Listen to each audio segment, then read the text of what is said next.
بسم الله الرحمن الرحيم. الحمد لله نحمده ونستعينه ونستغفره ونؤمن به ونتوكل عليه ونعوذ به من شرور انفسنا ومن سيئات اعمالنا من يهده الله فلا مضل له ومن يضلل فلا هادي له ونشهد ان لا اله الا الله وحده لا شريك له ونشهد أن سيدنا مولانا محمدا عبده ورسوله صلى الله عليه وعلى آله وأصحابه وسلم تسليما كثيرا أما بعد فقد قال الله تبارك وتعالى في كلامه المجيد والفرقان الحميد أعوذ بالله من الشيطان الرجيم بسم الله الرحمن الرحيم قل هل يستوي الذين يعلمون والذين لا يعلمون إنما يتذكر أولو الألباب صدق الله العلي العظيم وصدق رسوله النبي الكريم ونحن على ذلك من الشاهدين والشاهدين ونحن نجزيهم بالعالمين رب اشرح لي صدري ويسر لي أمري واحلل عقدة من لساني يفقهوا قولي ربي زدني علما ربي زدني علما ربي زدني علما. علم ایک ایسی دولت ہے جو کبھی لٹتی نہیں.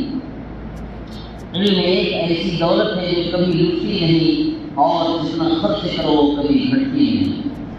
قابل قدر سامعین اکرام اور میرے عزیز دوستوں میرے نوجوان ساتھی، سب سے پہلے تو ہم سب اللہ رب العزت کا شکر ادا کرتے ہیں کہ اللہ تبارک و تعالیٰ نے ہمیں اور آپ کو اس جمعہ کی بابرکت مجلس میں جمعہ کی نماز سے پہلے تھوڑی دیر بیٹھنے کی توفیق نصیب عطا فرمائی ہے.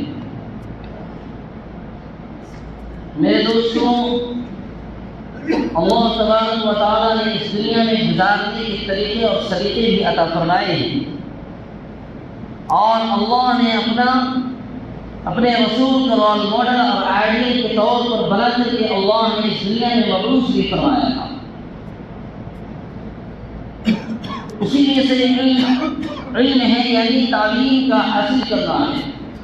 تعلیم دنیاوی ہو یا اخروی ہو، علم دنیاوی ہو یا اخروی ہو، وہ عزت کا سبب بنتا ہے. حالانکہ دنیا کی جو تعلیم ہے دنیا تک ہی محدود رہ جاتی ہے. دنیا کی تعلیم دنیاوی علوم و فنون میں مہارت حاصل کرنے کے بعد دنیا ہی تک محدود رہتی ہے، لیکن اخروی علم کا حاصل کرنا، یہ اخروی علم جو حاصل کرتا ہے انسان تو اسے دنیا میں بھی عزت عطا اور شرافت عطا فرماتا ہے اور آخرت میں بھی اسے عزت اور شرافت کا مقام اور ایک درجہ اور بلندی عطا فرماتا ہے. آخرت میں بھی اللہ تبارک و تعالیٰ ایک درجہ اور بلندی عطا فرماتا ہے. اسی لیے اللہ نے ایک جگہ ارشاد فرمایا يرفع الله الذين آمنوا منكم والذين أوتوا العلم درجات. اللہ بلندی عطا فرماتا ہے ایمان والوں کو جو تم میں سے ہیں اور جو اہل علم ہوتے ہیں، علم والے ہوتے ہیں، تعلیم کے میدان میں اپنے آپ کو نچھاور کرنے والے ہوتے ہیں، تعلیم کے میدان میں اپنے آپ کو اور اپنے بچوں کو اور اپنے لوگوں کو لگانے والے ہوتے ہیں. وہ آگے چل کر کے ان کا مستقبل بہت ہی تابناک ہوتا ہے، ان کا فیوچر بہت ہی کھلا ہوا ہوتا ہے. اسی لیے تعلیم بہت ہی ضروری ہے آج کے دور میں، خصوصاً جب یہ ٹیکنالوجی کے دور میں انسان تعلیم کے میدان سے محروم رہے، تعلیم کے میدان سے پیچھے رہے، تعلیم کے میدان سے دور بھاگے تو بہت ہی اس کے لیے محرومی کا سبب پھر بنتی ہے. دنیا میں بھی جو عزت و شرافت ملنی چاہیے، دنیا میں بھی جو باتیں حاصل ہونی چاہیے، دنیا میں بھی جو مقام ملنا چاہیے، وہ عزت و شرافت و مقام نہیں مل پاتا ہے جو ایک تعلیم داں کو اور جو ایک تعلیم حاصل کیا ہوا شخص ہوتا ہے، جو ایک پڑھا لکھا ایجوکیٹڈ شخص ہوتا ہے اور جو ان پڑھ ہوتا ہے، اس میں بہت ہی فرق ہوتا ہے. زندگی گزارنے میں بھی وہ بہت ہی فرق دکھائی دیتا ہے کہ ایک پڑھا لکھا شخص کی زندگی گزارنے کا طریقہ کچھ اور ہوتا ہے اور ایک ان پڑھ اور جاہل کا زندگی گزارنے کا طریقہ کچھ اور ہوتا ہے. اسی لیے سب سے پہلی وحی جو اللہ تبارک و تعالیٰ کی طرف سے محبت وحی کے ذریعے جبریل امین کے ذریعے رسول پاک جناب محمد رسول اللہ صلی اللہ علیہ وسلم پہ نازل فرمایا گیا، اس بات ہی کو لے کر کے کہ آپ پڑھیے اقرأ بسم ربک الذی خلق خلق الانسان من علق اقرأ وربك الاکرم الذی علم بالقلم علم الانسان ما لم يعلم. جو سب سے پہلی وحی نازل ہوئی 5 آیتیں جو سب سے پہلی وحی نازل ہوئی سورہ علق کی ابتدائی 5 آیتیں. سب سے پہلے وحی کہ آپ پڑھیے اس رب کے نام سے، آپ پڑھیے اس رب کے نام سے جس نے آپ کو پیدا کیا. اقرأ باسم ربک الذی خلق، جس نے آپ کو پیدا کیا ہے آپ پڑھیے. یہ اللہ کے رسول کو یہ سب سے پہلی وحی نازل فرمایا گیا. تو اسی لیے امت مسلمہ کے اندر بھی اس بات کو لے کر کے جس امت مسلمہ کو پڑھنے کے لیے کہا گیا، جس امت مسلمہ کو تعلیم کے میدان میں آگے رہنے کو کہا گیا، وہ امت مسلمہ آج سب سے تعلیمی میدان میں سب سے پیچھے دکھائی گئی. ہر ایک معاشرے میں، آج پورے دنیاوی معاشرے میں مولانا ذوالفقار رضی اللہ عنہ فرماتے ہیں جب میں اپنے پڑوس ملک پاکستان سے جب میں پڑھنے کے لیے میں باہر ملک لندن اور اس علاقے میں اور فرنگیوں کے علاقے میں گیا تو میں دیکھا کہ ایک ایک یونیورسٹیز میں تعلیم کے میدان میں کسی میں 15,000 بچے تو کسی میں 25,000 بچے تو کسی میں 35 تو کسی میں 50، یہاں تک کہ ایک یونیورسٹی کو میں نے دیکھا جس میں 75,000 طلباء موجود، 75,000 طلباء موجود تھے اسٹوڈنٹ. اور یونیورسٹی کا کیا حال تھا کہ 24 گھنٹے میں 23 گھنٹے وہاں علم کی بات ہوتی تھی، 23 گھنٹے وہاں ریسرچز کی بات ہوتی تھی، 23 گھنٹے تک لیبارٹریز جو ہوتے تھے وہ کھلے ہوئے ہوتے تھے. آج ہمارے ملک کا حال اور ہمارے لوگوں کا یہ حال ہے کہ اگر فجر سے پہلے آج ہماری یونیورسٹی اور ہمارے کالج میں جاؤ تو وہاں پہ الو بول رہے ہوتے ہیں. فجر سے پہلے اگر آپ چلے جائیں وہاں پہ الو کی آواز سنائی دے گی، اور اگر آپ چھٹی کے بعد چلے جائیں شام میں وہاں پہ کتے بھونکتے ہوئے دکھائی دیں گے، وہاں پہ کتے بھونکتے ہوئے دکھائی دیں گے. صرف 2 4 5 6 گھنٹے 8 گھنٹے کے اندر سمٹ جاتی ہے پڑھائی کا بیس اور پڑھائی کی چیزیں اور محنت کی چیزیں سب کچھ سمٹ کر کے بند ہو جاتی ہیں. جو مادی چیزوں کا علم حاصل کرنا، ایک ہے علم الادیان اور ایک ہے علم الابدان. علم الادیان جس سے اللہ کی معرفت نصیب ہو، علم الادیان وہ دین کا علم جس سے اللہ کی معرفت اور اللہ کی پہچان نصیب ہو. اور علم الابدان جس سے دنیاوی چیزوں کی مادی چیزیں کا علم حاصل ہو، دنیاوی چیزوں کا مادی کا علم حاصل ہو. دیکھیے آج انسان محنت کرنے کے بعد آج خلا میں آسمان میں سیٹلائٹ چھوڑا چھوڑنے کے بعد وہ سیٹلائٹ کے ذریعے اگر زمین پہ کہیں سوئی بھی پڑا ہوا ہو تو اگر وہ سیٹلائٹ کے ذریعے ڈھونڈنا چاہے تو سوئی کو نہیں ڈھونڈ سکتا. سوئی کو ڈھونڈنے کے اوپر بھی قادر ہے. مولانا ذوالفقار صاحب کہتے ہیں کہ میں ایسے ریسرچ سینٹر میں گیا کہ وہاں پہ لوگ بیٹھے ہوئے تھے کہہ رہے تھے کہ یہ ٹرافک چل رہی ہے، لاکھوں گاڑیاں ہیں اگر ان لاکھوں گاڑیوں میں میں چاہوں جس گاڑی کا بھی اندر کا باکس سے اور ڈکی سے میں سامان ریسرچ کرنا چاہوں، میں سیٹلائٹ کے ذریعے اس گاڑی کو فوٹو کھینچ کر کے میں اس کے اندر کے سامان کا بھی پتہ معلوم کر سکتا ہوں کہ یہ کون سا سامان لے کر کے ہمارے ملک سے جا رہا ہے، کون سی سامان لے کر کے ہمارے ملک سے جا رہا ہے. یہ کون سی طاقت ہے؟ یہ علم کی طاقت، یہ مادی علم الابدان کی طاقت ہے، علم الابدان کی طاقت ہے. ایسے انسان اگر اپنے چہرے کو بدلوانے کی کوشش کرے، انسان اپنے چہرے کو بدل سکتا ہے. بدلنے کے لیے آج کی ٹیکنالوجی میں پلاسٹک سرجری کرنے کے ذریعے لوگ بوڑھے انسان بھی جوان بننا چاہ رہے ہیں، جوان بن جاتے ہیں. لیکن آج ایسی جگہ ہے چہرے میں جس کو تبدیل کمپیوٹر بھی نہیں کر سکتا ہے اور سرجری بھی نہیں کر سکتی ہے. آج ایسی جگہ ہے جیسے آنکھ کی پتلیاں ہیں، آنکھ کے دونوں جگہ کا فاصلہ ہے، دونوں آنکھوں کے درمیان کا فاصلہ یہ پلاسٹک سرجری بھی نہیں تبدیل کر سکتی ہے. پلاسٹک سرجری بھی نہیں تو اگر 25 لاکھ کا بھی مجمع بیٹھا ہو، اگر کوئی بدل کر کے آیا ہو تو مادی طاقت علم الابدان کے ذریعے وہ فوٹو کھینچ کر کے یہ بندہ یہ اپنے چہرے کو بدل کر کے آیا ہے اور اس کے چہرے میں سرخ نشان لگ جائے گا کمپیوٹر کے اندر کہ یہ چہرہ بدل کر کے آیا ہے اور یہ چیزیں بدل کر کے آیا ہے اور یہ ہمارے ملک کے خلاف سازش کر رہا ہے. تو سیٹلائٹ کے ذریعے اور کیمرے کے ذریعے وہ چیزیں وہ لوگ حاصل کر لیتے ہیں. کہ کون سی طاقت ہے؟ یہ علم الابدان کی طاقت، یعنی مادی علم کی طاقت. تو دنیاوی علم ہو چاہے اخروی علم ہو، یہ علم ایسی طاقت ہے تو علم کے ذریعے انسان کامیاب ہو جاتا ہے. علم کے ذریعے انسان ہر میدان میں کامیاب دکھائی آپ کو دے گا. انسان علم کے میدان میں جب چلا جاتا ہے، اس میں غوطہ زن ہو جاتا ہے، اس میں کھو جاتا ہے، تو پھر وہ چیزیں اسے حاصل ہو جاتی ہے، کیونکہ علم بغیر محنت کے نہیں آتی ہے، بغیر محنت کے کوئی چیز دنیا میں حاصل ہوتی نہیں، لیکن علم ایسی چیز ہے جو بغیر محنت کے کبھی آ ہی نہیں سکتی ہے۔ آپ کو تن من دھن سب کچھ لگانا ہوگا، اپنے من کو بھی لگانا ہوگا، اپنے دھن کو بھی لگانا ہوگا، اپنی جان کو بھی نچھاور کرنا ہوگا، اپنے وقت کو بھی دینا ہوگا، ہر چیز کو نچھاور کرنے کے بعد پھر یہ علم ہمارے اندر پیوست ہوتا ہے، پھر یہ ہمارے اندر یہ علم پیوست ہوتا ہے۔ اس لیے ہمارے ملک میں بھی جمعیت علماء کا یہ کردار، اور جمعیت علماء اس کام میں بڑھ چڑھ کر کے حصہ لے رہی ہے، اور جمعیت علماء اس کام میں تعلیمی میدان میں اور خدمت خلق کے میدان میں، کیونکہ آج ہم صرف عبادت، صرف نماز روزہ حج زکوٰۃ اور عبادت کو ہم نے سمجھ لیا۔ آج ہم نے صرف عبادت ہم نے یہ سمجھ لیا کہ نماز روزہ حج زکوٰۃ صدقہ فطرہ دے دینا یہی چیز عبادت ہے، یہی چیز ہماری عبادت ہے، اس کے علاوہ کوئی عبادت ہی نہیں۔ اسی لیے خدمت خلق کا ایک شعبہ ہے، تعلیمی میدان ایک شعبہ ہے، تبلیغی میدان ایک شعبہ ہے، اس تمام کے تمام یہ شعبے ہیں، ان شعبوں پہ محنت کرنے کی ضرورت ہے، ان شعبوں پہ محنت کرنے کی ضرورت ہے۔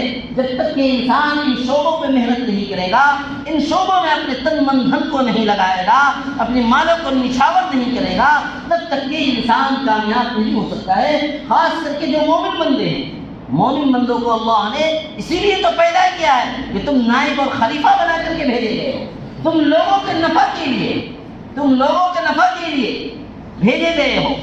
خیر الناس من ينفع الناس، اللہ کے رسول کا فرمان ہے کہ لوگوں میں سب سے نفع بخش وہ ہے، سب سے فائدہ مند وہ شخص ہے، سب سے بہتر وہ شخص ہے جو لوگوں کی نفع اٹھاتا ہے۔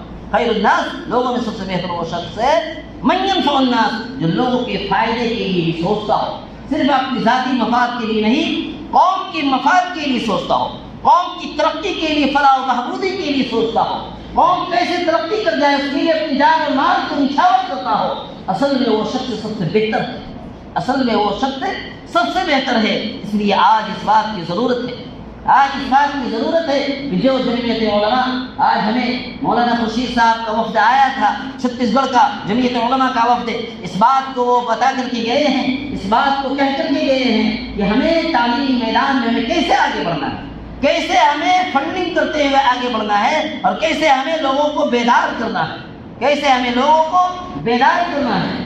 اسی لیے بیداری لانے کے لیے ایک کمیٹی بھی بنائی گئی ہے، کمیٹی لوگوں کے گھروں تک جا کر کے ملاقات کرے، اور ملاقات کر کے اپنے بچوں کو تعلیم کے میدان میں آگے بڑھانے کے لیے، اپنے بچوں کو تعلیم کے میدان میں آگے چلانے کے لیے کیسے وہ کوشش کرے، اس کے اس بات کو لے کر کے، کیونکہ بہت ضروری ہے، سب سے بڑی ضروری تعلیمی میدان ہے۔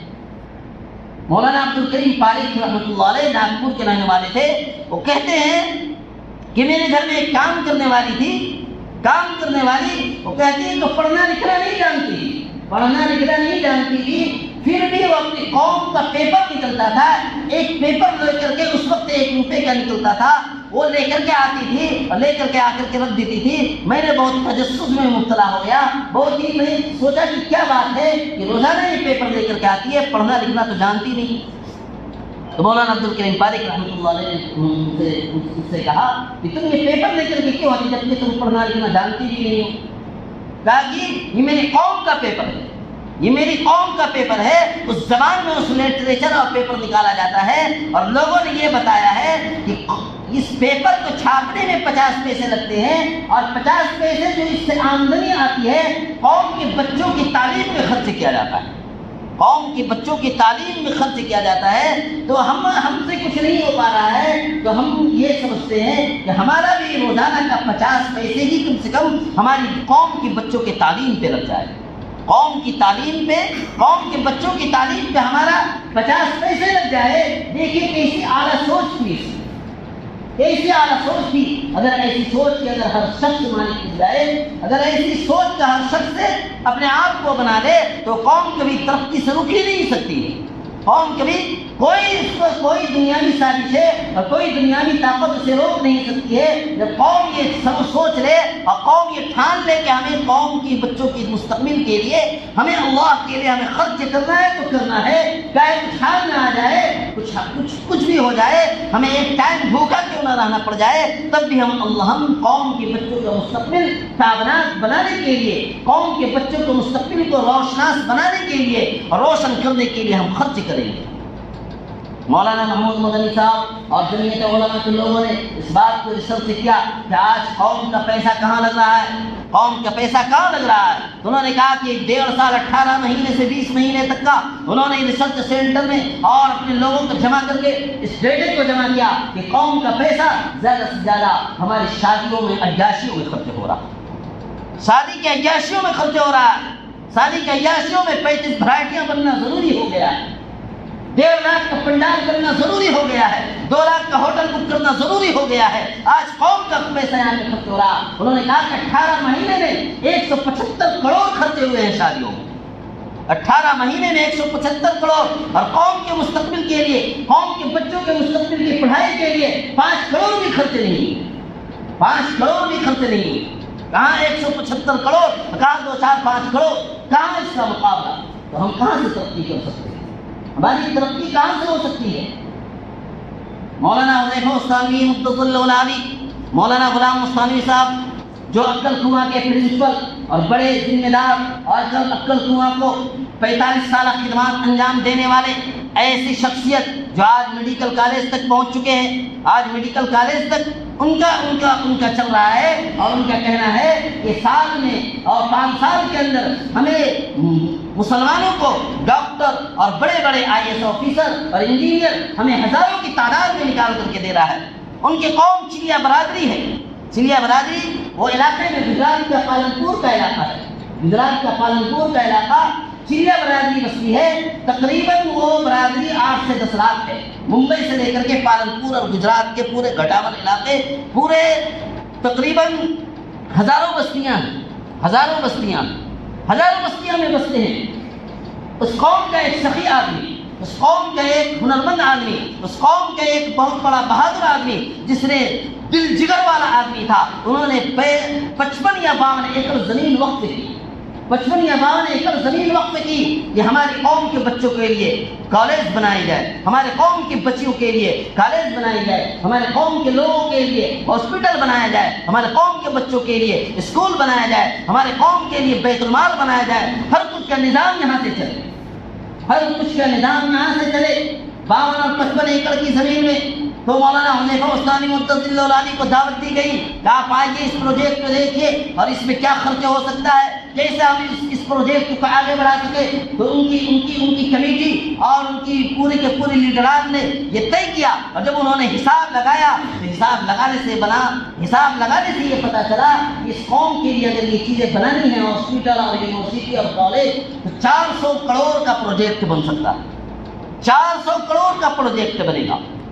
400 کروڑ کا کیسے پورا ہو، کس سے چندہ لیا جائے، کس کے سامنے ہاتھ پھیلایا جائے؟ تاکہ کسی کے سامنے ہاتھ پھیلانے کی ضرورت نہیں ہے. اگر تمہاری 10 لاکھ کی تقریباً آبادی ہے، اس میں سے 2.5 لاکھ بچوں اور عورتوں کو نکال دو. 5 لاکھ کی آبادی مردوں کو لے لو جو ممبئی سے لے کر کے گھٹاور اور پالنپور کے علاقے تک لوگ بستے ہیں. 5 لاکھ ان لوگوں کو خبر پہنچاؤ اور ان لوگوں کے ایک مرتبہ جوڑو. لوگوں کو کم سے کم 40-50 ہزار کا مجمع ہو، لوگوں کو جوڑو اور جوڑ کر کے میں پھر پروجیکٹ کا ترتیب میں بتاتا ہوں. اور پھر انہوں نے ترتیب 5 لاکھ بھی یہ ڈیوائڈ کیا اور پورے انکلوڈ کیا کہ لوگوں کو زیادہ نہیں کرنا پڑے گا. ہر ایک بندہ اگر 16,000 اور 15,000 روپے اگر دے دے 5 سال کے اندر تو انشاءاللہ یہ پروجیکٹ 400 کروڑ کا کھڑا ہو جائے گا. اور کیسے کھڑا ہوگا کہ اگر تم ان لوگوں کو رگڑا کھانے کی اور گٹکا کھانے کی بہت ہی عادت ہے، رگڑا اور گٹکا کھانے کی، کہتے کتنا کھا جاتے ہو مہینے میں 1500-2000 کا کھا جاتے ہیں. مہینے میں 1500-2000 کا کھا جاتے ہیں. 1500-2000 میں تو 500 یا 300 روپے کا کم کر دے. تم پچکاری تھوکنے والی جو گٹکا کھاتے ہو، تم 300 یا 500 کا کم کر لو. تمہاری پچکاری سے میں پروجیکٹ یہ کھڑا کر دوں گا. تمہاری پچکاری سے پروجیکٹ کھڑا ہو جائے گا. تم 5 سال تک ہر مہینے تم 500 روپئے دینے کے عادی بن جاؤ. ہر مہینے تم بیت المال میں فنڈنگ میں 500 سے 300 جیسی تمہاری وساطت ہو, جمع کرتے رہو 5 سال تک. تمہارا یہ 400 کروڑ کا پروجیکٹ انشاءاللہ کھڑا ہو جائے گا. آج وہاں پہ کام چل رہا ہے. ہاسپٹل اور وہ کالج اور لوگوں بچوں کے لیے اسکول کا نظام, یہ تمام کی تمام ترتیب بنا کر کے چلیا برادری وہ مرد مجاہد وہ لوگ خرچ کرنے کے لیے آمادہ ہوئے. ممبئی سے لے کر کے اور گھٹامن پالنپور کے علاقے تک لوگ بڑے بڑے پروجیکٹ تیار کرنے کے لیے آج ماشاءاللہ وہ کام 75% مکمل ہونے کو ہے. 75%, 75% وہ کام مکمل ہونے کو ہے. اور وہاں پہ انتظامات چل رہے ہیں, قوم کے مستقبل کے لیے, ان بچوں کے مستقبل کے لیے یہ انتظامات کیا جا رہا ہے. تو میرے دوستو بتانے کا مقصد یہ ہے کہ آج قوم اتنی بڑی, آج ہمارے علاقے میں جو قربانی نہیں کی جا سکتی. ہمارے علاقے میں جمعیت علماء یہ کہہ کر کے گئی ہے کہ ہم مٹھیا کا سلسلہ اپنے گھروں میں جو مٹھیا جو ہم نکالتے ہیں, مٹھیا نکالنے کا سلسلہ شروع کریں. مٹھیا نکالنے کا سلسلہ شروع کرے اور مٹھیا 1-2 مٹھی ہی روزانہ نکالے. ہر 2 ٹائم نکالے, 1 ٹائم نکالے.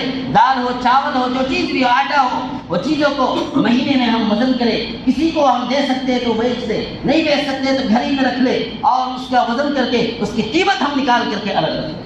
قیمت نکال کر کے الگ رکھے اور بیت المال کا نظام قائم کیا جا رہا ہے. بیت المال میں جمع کر دے کہ ہمارا بیت المال میں قوم کے بچوں کے مستقبل کے لیے, ان کی تعلیمی مستقبل کے لیے ہمارے لیے پیسہ جمع ہو رہا ہے. آپ لوگ یہ رکھ لے اور اس طریقے سے جمع کرتے رہے سال انشاءاللہ. دھیرے دھیرے یہ محنت رنگ لائے گی, کیونکہ آج قوم کا مستقبل بہت ہی نیچا ہوتا ہو جا رہا ہے.